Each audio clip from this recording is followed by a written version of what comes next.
Boa noite, caros amigos. Uma alegria estar aqui pela primeira vez, né, nesse prédio, aqui nesse local. É uma satisfação poder estudar um pouquinho a doutrina e trazer elementos da nossa prática de vida diária, transformando a nossa jornada em algo muito mais produtivo. Afinal de contas, a gente vem aqui, passa por questões mundanas, somos influenciados pela matéria 24 horas por dia, e o nosso desejo é de trazer aí essa influência também, dividir um pouco, né, com a influência material, trazer aí essa influência espiritual que vem nos trazer valores que nós vamos levar para todo sempre, para a nossa jornada aí no mundo espiritual também. Que bom poder estar aqui materializado, estar aqui encarnado e poder experimentar sensações espirituais, né? E hoje, então, a nossa reflexão gira em torno da parábola do semeador, que traz para nós elementos que eu considero muito valiosos. Afinal de contas, todos somos semeadores e todos estamos recebendo semeaduras de uma maneira contínua. Não há interrupção, não há ciclos onde você fique longe de qualquer tipo de influenciação. E o interessante é saber que nós, ao mesmo tempo que somos influenciados, nós acabamos repetindo isso, acabamos retribuindo, né, com a semeadura que recebemos, acabamos também semeando, fazendo um papel aí de receptor e de emissor de energias, de vibrações, de emoções, de palavras, etc. Então, lembrando aqui da parábola do semeador, ela é contida no capítulo 17 do Evangelho segundo o Espiritismo, Sede perfeitos. Eu gostaria de fazer a leitura aqui, porque eu acho que o texto é tão brilhante que eu fico, às vezes, até constrangido em falar com as minhas palavras, parafraseando aqui o Evangelho. Então, eu gosto de ler literalmente, para ser fiel ao que está escrito no Evangelho. Então, diz assim: naquele mesmo dia, tendo saído de casa, Jesus sentou-se à borda do mar. Em torno dele, logo reuniu-se grande multidão de gente, pelo que entrou numa barca, onde sentou-se, permanecendo na margem, todo o povo. Disse então muitas coisas por parábolas, e aqui uma pequena pausa para dizer que é brilhante essa atitude de Jesus, porque ele sabia que dentro de uma parábola poderiam conter vários ensinamentos, então não era nada assim engessado, ele não tinha mensagens que era assim, papum, acabou, não. Toda mensagem, ela abre um leque de opções para que a gente desenvolva várias interpretações muito interessantes. E ele lhes disse assim: aquele que semeia, saiu a semear. E semeando, uma parte da semente caiu ao longo do caminho. E os pássaros do céu vieram e a comeram. Outra parte caiu em lugares pedregosos, onde não havia muita terra. As sementes logo brotaram, porque carecia de profundidade a terra onde haviam caído. Mas, levantando-se, o sol as queimou. E como não tinham raízes, secaram.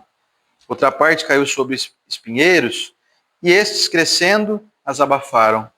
Outra, finalmente, caiu em terra boa e produziu frutos, dando algumas sementes 100 por 1, outras 60 e outras 30. Ouça quem tem ouvidos de ouvir. Evangelho de Mateus, capítulo 13, versículos de 1 a 9. Aí a doutrina, a espiritualidade vem fazer analogia em relação a isso, trazendo para nós, por exemplo, da questão da semente cair ao longo do caminho. E nós aqui percebemos que a humanidade, infelizmente, ainda caminha com essa lógica, porque as sementes estão sendo jogadas ininterruptamente, mas poucos percebem que elas existem. A maioria da humanidade vive assim, vive por viver. O professor Rodrigues gosta de usar muito um termo comparando nós com bois, né? Que o boi ele anda sem saber por que ele está andando, ele simplesmente vai andando. Ele encontra um caminho lá que foi outro boi que fez, ele vai andando naquele caminho, ele não faz ideia para onde ele vai, ele não tem um objetivo, ele não tem nenhum tipo de planejamento. Ele vai andando. Então, eu considero assim, essa primeira parte, né, em relação à semente que caiu ao longo do caminho, são assim, as providências divinas que vão surgindo e nós não percebemos que elas existem. Não existe ainda muitos entre nós que estão com esse objetivo aí, sem ter sentido disso, sem ter consciência, né? E a parte que caiu em lugares pedregosos referencia aqueles indivíduos ainda endurecidos, que recebem, sabem que a semente aparece, que são as virtudes divinas, que são as providências que nós recebemos, mas ainda de coração endurecido, né, semelhante aqui às pedras onde as sementes caíram, nossos corações permanecem aí absolutamente inférteis para receber qualquer tipo de semeadura. Outra parte, caiu em espinheiros, eu vejo muito uma relação com aquelas pessoas que facilmente se desgarram dos objetivos. Como a Vera falou, né, fez até um elogio aí, muito além da minha capacidade, mas ela é muito generosa. Ela falou que eu trabalho aí, né, você falou há muito tempo na doutrina e tal. Porque eu fico assim, pensando, se eu desistir, ou se eu deixar de lado, eu vou ter que cuidar de coisas materiais para eu poder ocupar o meu tempo. Por exemplo, a gente até brincou aqui no início, se eu não estivesse aqui agora, estaria jogando vôlei, está minha turma jogando vôlei lá. Quer dizer, são coisas, né, não preenchem muito a gente, não traz uma relevância espiritual, por mais que ali se encontre vários elementos, né, de amizade, de companheirismo, durante o jogo tem os lances de rivalidade saudáveis, né, de empenho, você adquire virtudes também numa prática esportiva, sem dúvida. Mas assim, eu acho que estando aqui refletindo sobre o Evangelho é mais enriquecedor para mim. Já quando eu resolvo assim ser um espinheiro, ou quando eu me torno um espinheiro, me pareço muito com aquelas pessoas que desistem com facilidade. Você percebe que a pessoa surge, vem muito empolgada, e eu vejo isso muito lá no Ailuz acontecer. O pessoal chega lá e fala, nossa, isso aqui é maravilhoso, nossa, eu vou vir todo dia, a pessoa mergulha de cabeça. Primeiro contratempo que tem, a pessoa desaparece. Primeiro não que ela recebe, ou a primeira contrariedade que ela começa a usufruir, ela não resiste. Também não volto mais aqui nesse lugar. Como se fosse, assim, uma grande desvantagem para a casa espírita. A pessoa não percebe que a maior desvantagem é para ela. E aí eu penso assim, a pessoa é um espinheiro quando age dessa maneira. Quem desiste fácil é espinho ambulante. Não pode ninguém tocar nele. Ninguém pode reclamar que ele é espinhudo. Então, qual tipo de terreno eu estou me tornando ao longo do tempo? Sem dúvida nenhuma, eu me encaixo muito naquela parte onde as sementes foram jogadas ao vento. Já fui assim, já. Eu vivia no vento por aí. Vivia por viver. Depois você vai tomando um pouquinho de consciência, né? Você começa já a se tornar uma pedrinha no terreno um pouquinho pedregoso, mas dá até para uma semente cair ali, vai virar alguma coisinha, mas morre logo. Depois a gente vai querendo entrar e nós vamos... Você vê que é uma metamorfose, né? Que a gente vai se transformando. A gente entra e se torna meio espinhudinho, não me toca não fala assim comigo, sabe como é que é, meu orgulho ainda está muito ferido, meu ego ainda é muito inflado, e a gente vai mudando de fase, né? Depois até a gente se tornar terreno fértil, especialmente ligado a essa parte de dedicação, de mais disciplina, de não se deixar vencer pelas adversidades. E onde tem gente, tem adversidade. Não tem jeito. Outro dia um amigo meu estava falando assim, nossa, eu trabalho no supermercado aqui, rapaz, a maior dificuldade que eu tenho não é trabalhar, eu tenho que chegar lá cedo, vou embora tarde, pego peso, às vezes lomba lá saco de arroz e coisas pesadas, né? Você trabalha no supermercado, você não fica ali nadando no mar da tranquilidade, né? Eu falei, mas o problema, você não faz ideia, é lidar com as pessoas lá.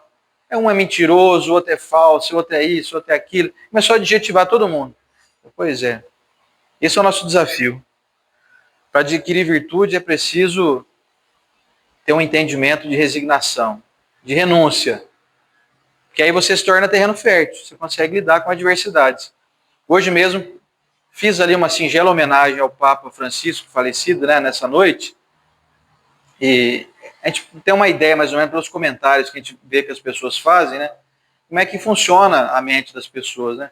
Alguns, né, ali, pesarosos e tal, poxa, né, um bom homem e tal, fez seu papel. Alguns descendo a lenha, fazendo classificações infelizes e tratando a pessoa como se ela fosse absolutamente desprezível, né? Do ponto de vista moral, né?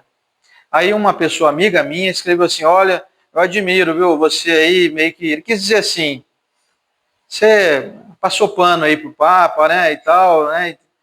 E, né, eu sei que você quer fazer a política da boa vizinhança. Ele quis dizer assim, que eu fiz uma média lá, sabe? Eu falei, olha, eu procuro analisar as pessoas pelo lado bom que elas têm, né?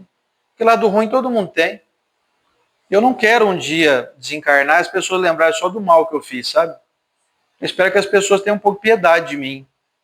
Então eu me vejo assim. Era um homem perfeito? Nesse mundo só teve um. Pisou nesse mundo, só um até hoje. Então por que classificá-lo por aquilo que eu não concordo, né? Por que não exaltá-lo por aquilo que eu concordo? Por todos os benefícios. Então, eu acho que agir dessa maneira é se tornar terreno fértil. De conseguir analisar as pessoas, especialmente as pessoas, para a gente não entrar na linha do julgamento, como Jesus já nos advertiu, né? Então, toma cuidado com os julgamentos, porque é muito perigoso. O Papa não era perfeito. Também ele nunca se auto-intitulou perfeito. Então eu respondi para meu amigo, olha, eu só apenas procuro ver o lado bom das pessoas, né? Não acho que ele tenha feito mais mal do que bem. Na minha concepção, pelo que eu avaliei, haviam várias questões que divergiam com os meus pensamentos, mas isso não era suficientemente grande para eu tratá-lo com desdém ou de alguma maneira desprezar a sua figura de um líder religioso de mais de 1 bilhão de pessoas no mundo. Então nós estamos num ambiente espírita, mas nós vivemos na sociedade de multiplicidade, quer dizer, eu convivo com gente católica, evangélica, umbandista, ateu, né, quem já inclusive conheci gente que se dizia assim, eu sou adorador do diabo. Vocês acreditam nisso? Sim. Falei, tá bom, mas o que você faz com isso? Eu não faço nada, não quero saber de ajudar ninguém. Falei, tá bom, então você já está fazendo bem. Só de você não estar fazendo mal para ninguém, você faz um mal? Eu falei, não, eu não faço mal para ninguém, mas também não quero saber de ninguém, eu cuido da minha vida. Eu falei, você não está sabendo não, mas Deus está agindo em você. Aí ele falou assim, sai para lá que esse Deus teu, era um amigo meu, que eu acho que hoje ele até mudou de ideia, já sei que deve fazer quase 30 anos atrás já. A gente era muito jovem, ele tinha essas ideias assim. O único que eu conhecia até hoje, que se dizia assim, eu sou adorador do diabo. Eu falei, então você não é muito ferrenho não, se fosse, você faria o mal. E aí ele, acho que hoje faz muitos anos que eu não vejo ele, deve ter mudado essa concepção. Quer dizer, olha como nós somos. Somos indivíduos em processo de metamorfose constante. Nós não podemos permanecer com uma ideia engessada, sabe? Senão a gente fica endurecido, a gente vira aquele terreno rochoso, espinhudo. É preciso ter uma flexibilidade. Você pode não concordar com a pessoa, mas você tem que respeitar ela, no mínimo, né? Tem que ter aquele jogo de cintura, para a gente não se tornar tirano, ou então inquisidor com posse de um cajado divino que Deus não colocou nas nossas mãos. Até hoje não apareceu nenhum benfeitor para mim dizendo assim, olha, vem direto dos céus, Deus mandou te entregar esse manto aqui, veste aí e usa esse cajado, faz justiça aí no mundo aí. Para mim, nunca ninguém falou isso. E se falasse, eu vou te falar, hein? Fala, não, procura outra aí. Procura lá a Vera, vai procurar o Navarro, procura outra galera aí, sai fora de mim que eu não tenho essa capacidade não. Eu sei que a Vera entendeu a brincadeira, né? Nenhum de nós tem, né, Vera? Então, tô fora, deixa eu aqui comer meu arrozinho e feijão aqui, que tá bom demais. E aí, dentro desse conceito, tem um texto muito bonito do nosso benfeitor, nosso querido André Luiz, no livro Agenda Cristã, que se chama Semeadura.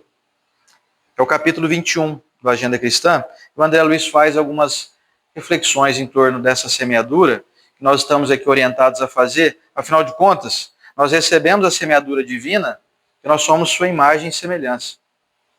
Só que nós somos semeadores também. Nós estamos semeando o tempo inteiro, queiramos ou não. Mesmo que você não queira, se você resolver falar assim, não, ó, quer saber, eu quero manter a neutralidade, eu quero que as pessoas não se incomodem comigo, eu quero viver assim, quase como se eu fosse invisível. Olha, sinto muito, é impossível isso.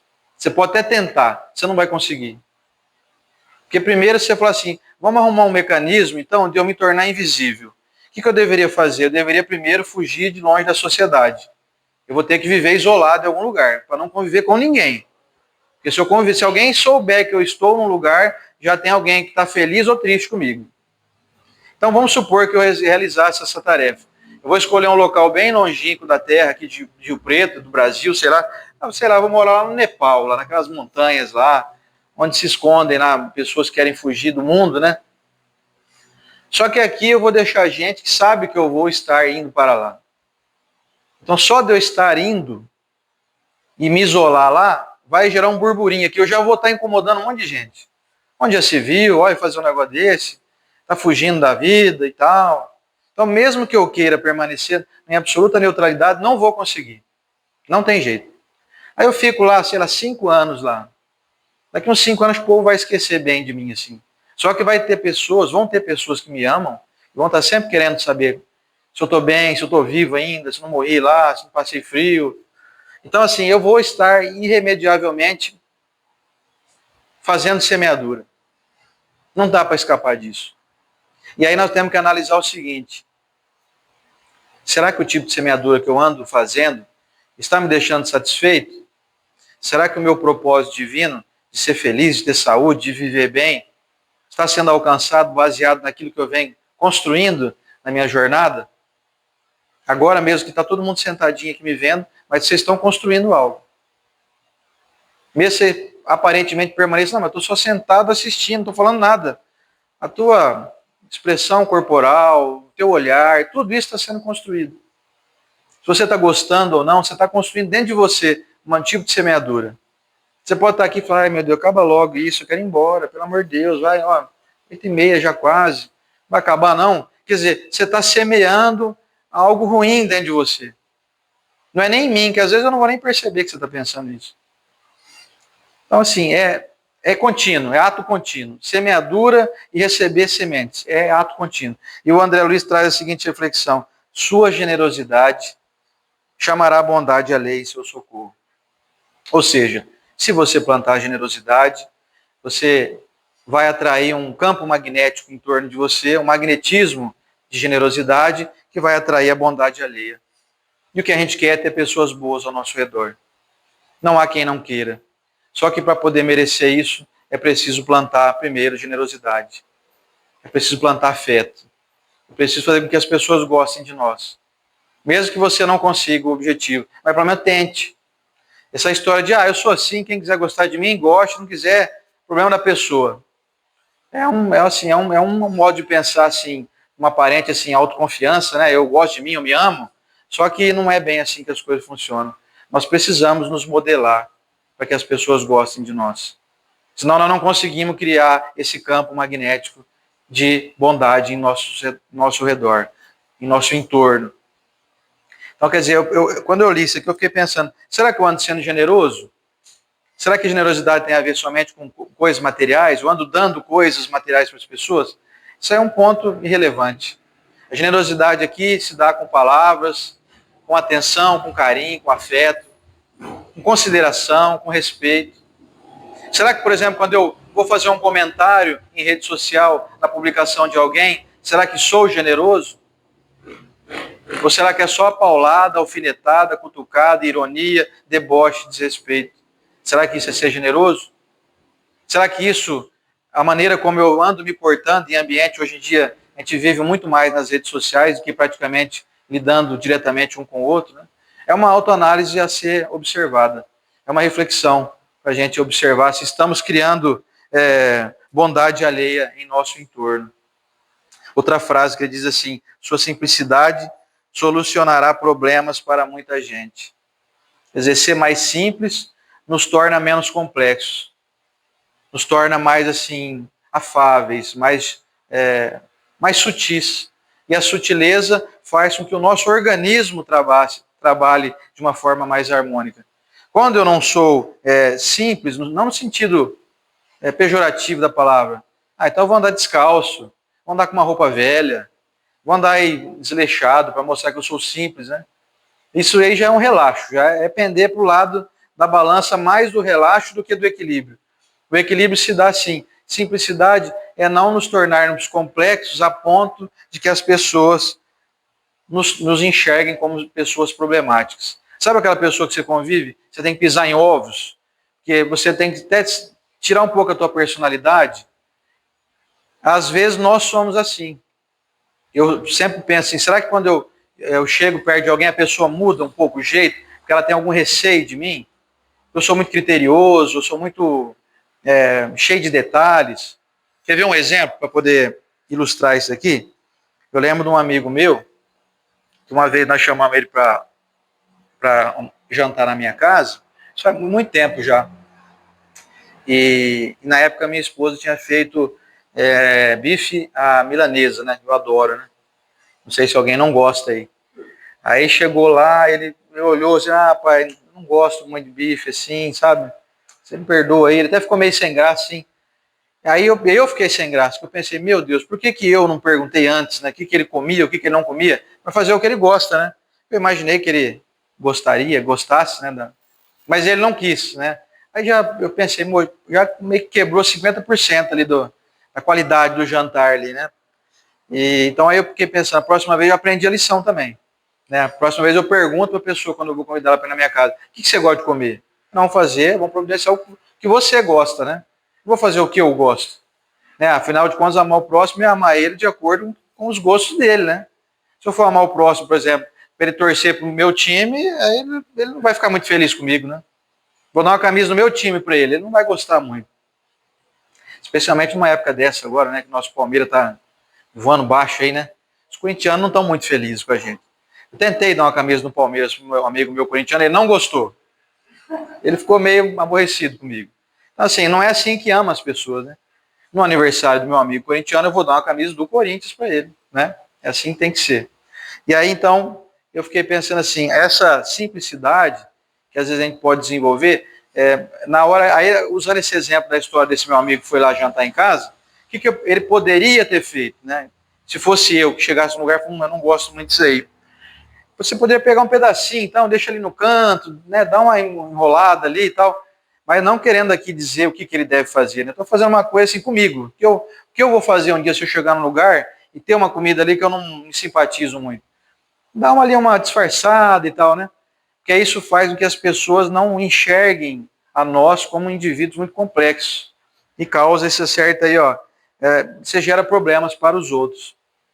Alguém pode estar pensando assim, poxa, então eu tenho que viver, fazer tudo que os outros querem, então, e aí sim eu vou ser simples? Mas não é bem assim. Seja um lado extremista de avaliar o que nós estamos falando aqui. É ter um pouco mais de flexibilidade, sabe? É simplificar as coisas. Não criar coisa assim, eu odeio comer abóbora, por exemplo. Odeio. Isso é uma coisa muito radical, né? Tem muita gente que adora abóbora. Então, se você não gosta, fala, eu não sou muito chegado não, sabe? Mas não precisa odiar, né, a abóbora. Coitado da abóbora, né? Eu mesmo brinco sempre que eu acho que eu tô magrinho assim, porque eu como qualquer coisa que aparecer na frente, eu tô comendo.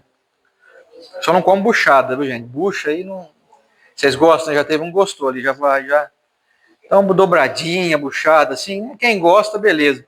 Eu não é muito minha praia. Mas se você me chamar um dia para ir na tua casa e falar, ó, fiz uma dobradinha maravilhosa, eu pelo menos experimentar, eu vou. Isso eu te garanto. Não sei se eu vou comer um pratão, mas vou experimentar. Olha outra frase do André Luiz. Sua complexidade provocará muita dissimulação no próximo. Quer dizer, o indivíduo não muito simples, muito complexo, as pessoas começam a agir de uma maneira quase que plástica. Você semeia em torno de você pessoas que têm que se tornarem assim, elas se despersonificam, que elas têm que agir de uma forma totalmente diferente. Vixe, ó tá chegando o Oceander ali, ó. Nossa, ó, cuidado com a postura, senão ele já vai reparar. Vamos mudar até o jeito de falar aqui, põe a mão assim, porque, né, se tiver meio largadão, ele já não gosta muito, ele já vai reparar. Então, assim, será que nós somos assim? Será que eu sou assim? Eu fico me pegando nisso, sabe? Quando eu leio essas coisas. O que eu ando fazendo para que as pessoas vejam em mim alguém muito complexo, muito... E elas têm até que mudar o jeito de ser. O bom mesmo é você conviver com gente, você percebe que a pessoa é do jeito que ela é sempre. Já viu, por exemplo, casal que você chega perto do marido, o marido já muda o jeito assim, porque está a esposa perto, sabe? Porque a esposa não pode ver o marido falar nada que ela já cutuca ele, ele tem, não, tá tudo certo aqui. Aí longe da esposa, o cara ela solto e tal. Não tô falando mal de mulher, não, tá, gente? Tem o contrário também, né? Tem mulher aí que o marido chegou lá, viu? Quer dizer, não pode nem olhar de lado, porque senão o marido me come, joga um raio laser com o olho em mim aí. Então, será que eu não sou assim, né? Será que eu não sou um obsessor encarnado aqui da pessoa com quem eu estou convivendo? É para pensar nisso, né? Tudo com moderação, né? Você não vai permitir tudo também, não vai ser omisso nas tuas responsabilidades, né? Como parceiro aí de alguém, mas também será que eu não ando aprisionando as pessoas, fazendo com que elas se sintam constrangidas quando eu estou presente? Sua indiferença fará manifesta frieza nos outros. Eu sou indiferente, não ligo para o que as pessoas pensam, sentem, não estou preocupado com o problema delas. Pode ser que eu não perceba que as pessoas percebem que eu sou indiferente. Isso gera nelas assim, esse cara nunca gostou de ninguém, não está nem com ninguém, também não estamos nem aí com ele. Quer dizer, gera frieza nas pessoas. É o resultado do plantio. Quem planta indiferença colhe frieza alheia. E às vezes a frieza ela não vai se manifestar com pessoas que convivem conosco, que sabem da nossa personalidade. Mas essa imantação, esse magnetismo que a gente passa a exalar, atrai esse tipo de gente que olha para você e fala, quem que esse cara, esse indivíduo chegou aqui, para mim ele nem existe. Porque a gente emite isso, essa energia. Quer dizer, eu não sou muito preocupado em ser gentil, eu não estou nem aí, então eu sou indiferente. As pessoas vão ser frias conosco. Eu lembro muito, inclusive, de uma pessoa que eu conheci uns anos atrás, que dizia que todo lugar que ela ia, ela era maltratada. Eu vou na repartição pública, as pessoas dão um jeito de pôr eu para o fim da fila, pula a minha vez, na hora que eu vou ser atendida, tratam eu com diferença, não ligam para mim, eu vou no mercado, a caixa nem olha para minha cara, não dá nem bom dia para mim. Eu fiquei pensando, será que o problema é o mundo mesmo? Eu pensava isso na época, né? Inclusive uma pessoa que foi atendida lá no Ailus. Porque não é possível, quando está todo mundo, entre aspas, contra a gente, nós temos que fazer uma autoanálise. E nós temos que desconfiar de nós, sabe? Será que eu não ando produzindo algo para gerar isso nas pessoas? Eu nunca, com essa pessoa, eu não cheguei a dialogar em torno disso. E poderia parecer meio que uma cutucada na pessoa, né? Mas cheguei a refletir com ela assim, será que não está faltando você sorrir um pouco mais, né? Mostrar um pouquinho menos, né? Agora cá entre nós, um pouquinho menos de diferença. Nós precisamos deixar o nosso rosto um pouco mais amigável, né? Nós precisamos desenvolver isso. Porque senão passa uma sensação de indiferença. Se eu chego carrancudo no lugar, as pessoas não são obrigadas a ver a minha cara feia. A minha cara de quem não está nem aí com o que você está pensando. Então, se eu estou disposto a manter a minha cara fechada, que eu saiba que a colheita que vou receber é a indiferença alheia também. Sou indiferente, ué. Eu chego aqui, não faço questão nenhuma de ser gentil com vocês, eu faço a palestra assim, fechadão, leio aqui, não gostou, tchau, eu vou embora daqui a pouco, estou lá fechadão assim, ó, testa franzida, não faço questão de falar nada para deixar ninguém confortável. Pois é, então isso vai gerar frieza. As pessoas vão te ver na rua um dia e falar, ó, uma múmia ali, ó, foi fazer palestra outro dia lá nos Ceareiros, lá, ó. Quer dizer, é o que as pessoas vão pensar de mim. Diferente é de quando a gente adquire essa maleabilidade, né? Você passa a ser bem visto. As pessoas passam a gostar da gente, mesmo que elas não saibam o teu nome. Mesmo aqueles que você encontra, como eu falei, que não te conhecem, nunca te viram. Esse hálito mental passa a produzir sensação de mais amorosidade nas pessoas. Que é o contrário aqui dessa manifesta frieza, como o André Luiz disse aqui. Seu desejo sincero de paz garantirá tranquilidade no caminho. Se você deseja a paz, continue perseguindo ela, porque ela não é fácil de ser conquistada. Mas quem procura, uma hora vai achar. E a gente se depara com inúmeras ocasiões para poder entrar em guerra. Se você quiser, voltando ao assunto de novo de rede social, se você quiser entrar numa batalha campal, no mínimo umas 80 vezes por dia você entra. Basta entrar em qualquer perfil que você imaginar aí, você vai se deparar com coisas que você não concorda e você pode literalmente entrar em guerra. Guerra de ideologia, guerra política, guerra religiosa. Outro dia me falaram assim, ó, você viu o Frei Gilson lá, né, que tá famoso, Frei católico, tá o pessoal reunindo milhões de pessoas nas redes sociais aí de madrugada, 4 horas da manhã, uma coisa assim, né? Você viu que ele falou mal do espiritismo? Você não vai falar nada, não? Eu não. Eu não sou advogado do espiritismo. Se ele quiser falar mal do espiritismo, deixa ele falar. O problema dele. Ele que vai arcar com as consequências das injustiças que ele cometeu. Aí eu fui ver o vídeo. Ele falou que o espiritismo não é coisa de Deus. Não, mas falaram assim, ele até usa um termo que ele fala assim, uma hora. Um amigo meu falou que falar no espiritismo foi curado. Aí ele falou assim, até o diabo cura. Aí na hora que ele falou isso, eu falei, nossa, que beleza.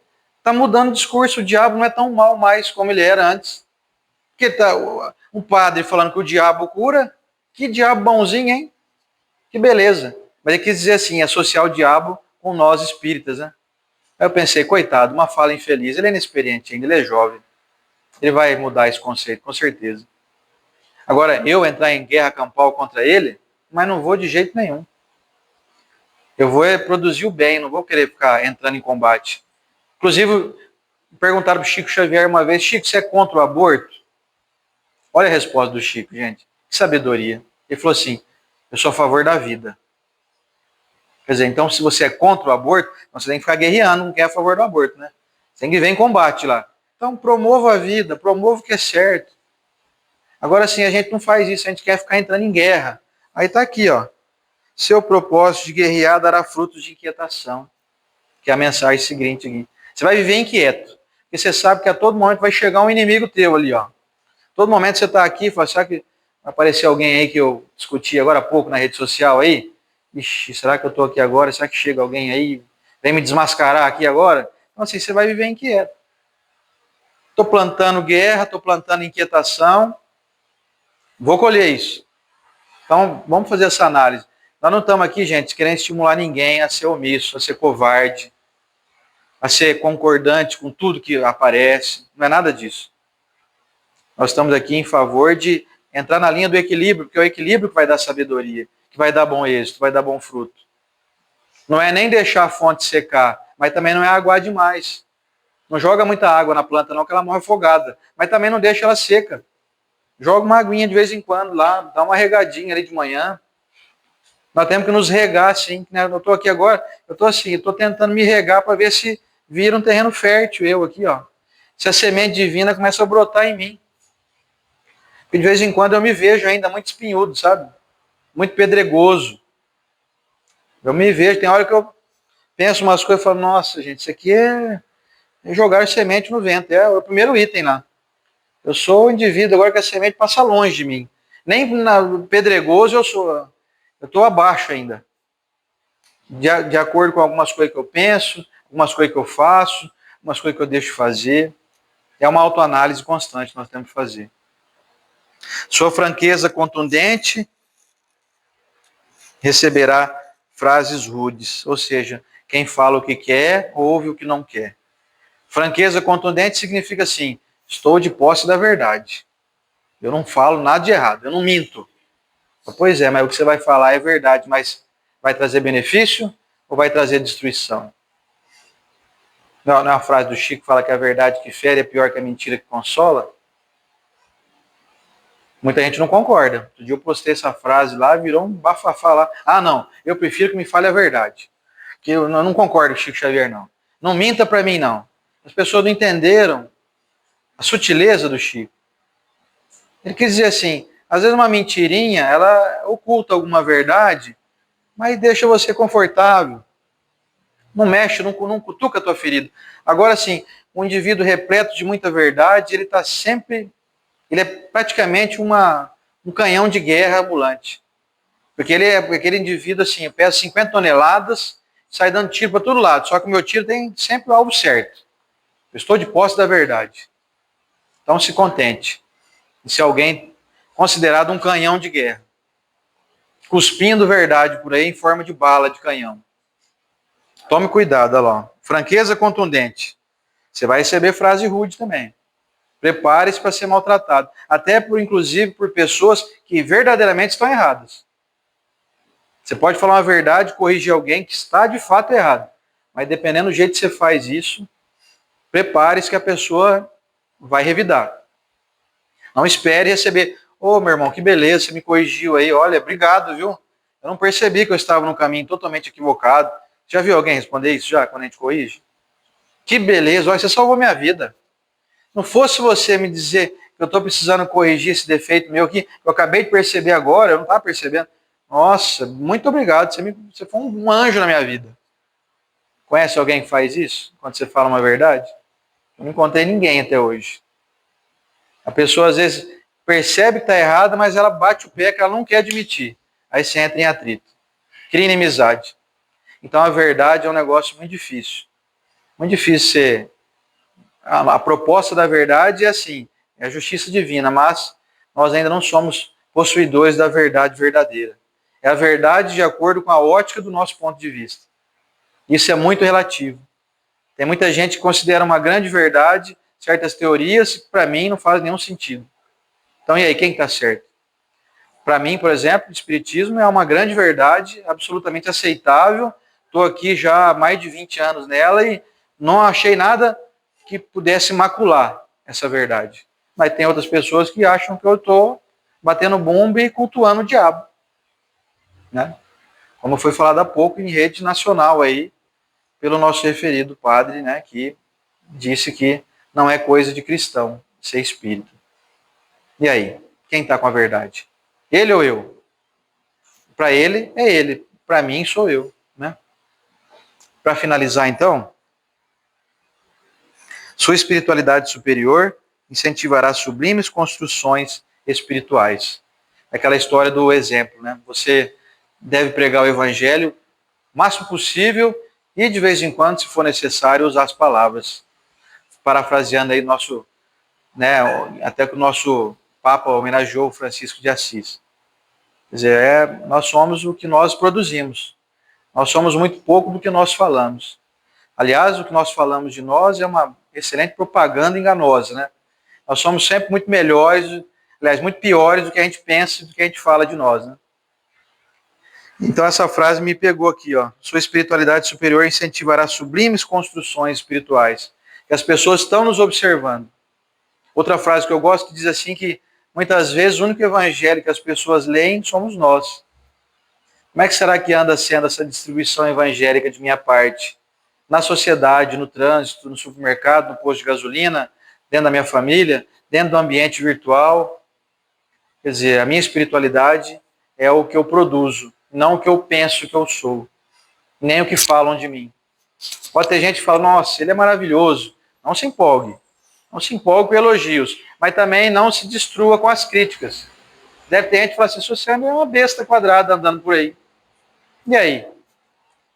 O que eu faço? Cada um tem o direito de pensar o que quer, mas eu tenho que ter consciência de mim. Eu tenho que ser senhor de mim, sabe? Eu devo, como o Chico falou até uma vez, né?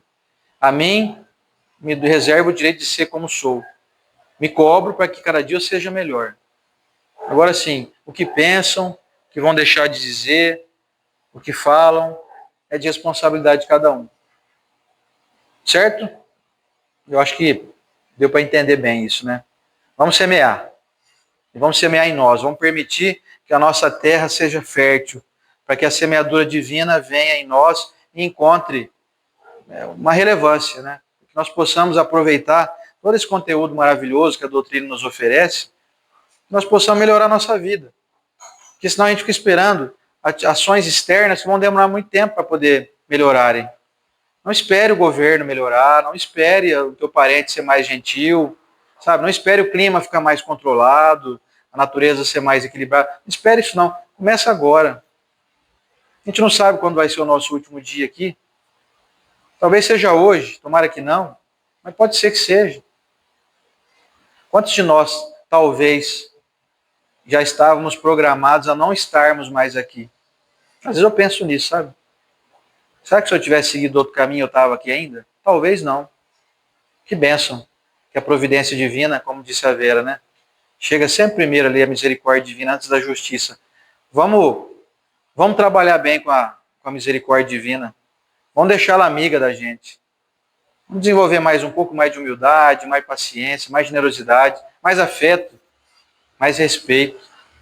Para a justiça divina não vir com a mão de ferro em cima de nós. Muito obrigado a todos. Vocês tenham uma ótima noite. Gratidão.